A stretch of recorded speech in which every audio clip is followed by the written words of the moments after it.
بسم الله الرحمن الرحيم guddiga madaxa bannaan ee doorashooyinka qaranka wuxuu soo dhaweynayaa ansixinta sharciga doorashooyinka heer federaal iyo meelmarintiisa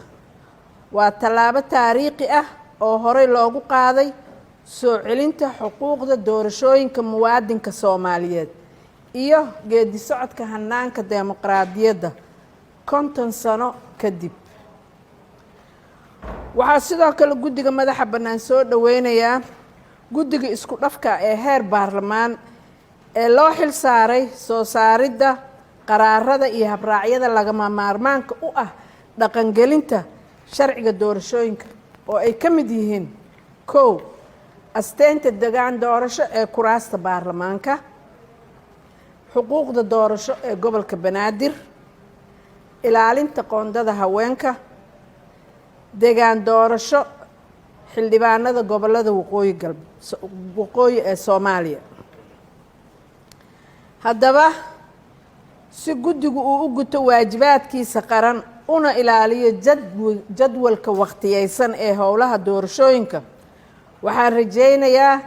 in qaraaradan iyo habraacyadan ay soo baxaan ka hor waqtiga sharciyan ay tahay in guddigu cayimo taariikhda maalinta ummadda Soomaaliyeed ay doorashada u dareereyso sidoo kale guddigu wuxuu codsanayaa in golayaasha sharci dejinta ay dedejiyaan meelmarinta dib u eegista sharciga xisbiyada oo hadda hor yaalla golaha shacabka si xisbiyadu ugu gudbaan xisbiyo rasmi ah oo sharciyad u leh in ay ka qayb galaan doorashooyinka na soo haya ee 2020 guddigu wuxuu ugu baaqayaa sidoo kale xisbiyada siyaasadeed ee ku meel gaarka ah in ay isu diyaariyaan sidii ay u buuxin lahaayeen shuruudaha ay ku noqon karaan xisbi rasmi ah ee ka qaybgeli kara doorashada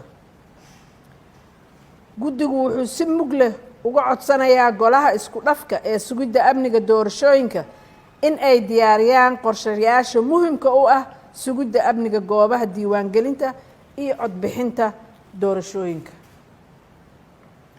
wuxuu guddigu u mahadcelinayaa xukuumadda federaalka Soomaaliyeed dowlad goboleedyada wada shaqaynta iyo taageerada ay siiyeen howlaha muhiimka u ah diyaar garowga farsamo ee doorasho 2020 sidoo kale guddigu wuxuu u mahadcelinayaa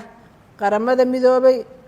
howlgalka midowga Afrika ee Soomaaliya iyo saaxiibada Soomaaliyeed ee taageerada la garab taagnaa dhismaha dowladnimo Soomaaliyeed iyo dimuqraadiyeynta doorashooyinka iyo sidoo kaleeto nabadeynta ugu dambeyntii guddigu wuxuu ugu baaqayaa bulshada Soomaaliyeed in ay ka qayb qaataan kaalinta kaga agaadan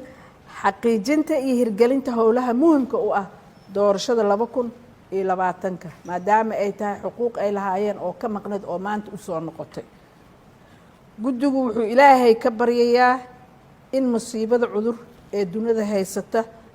naga dulqaado naga badbaadiyo nabad iyo barwaaqana nagu noolaysiyo aad iyo aad u mahadsantihiin